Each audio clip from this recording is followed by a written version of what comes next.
I'm Oscar Mendoza Elguera. I'm an orthopedic surgeon. My grandfather was a surgeon. My father is a surgeon. Right now, I do only articular surgery, so I just do hips, knee replacement, arthroscopic.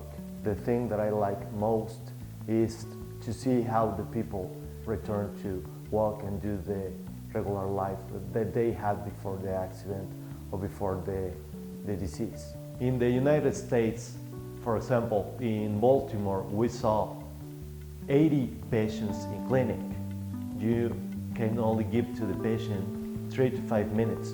Here in Mexico is different. The patients come to see you, you check the labs, you take time with them, and if they have a question, it's the surgeon by itself who take care of all the little details.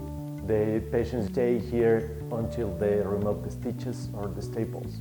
And then we give them information sheets with all the exercises and the protocol that they have to follow.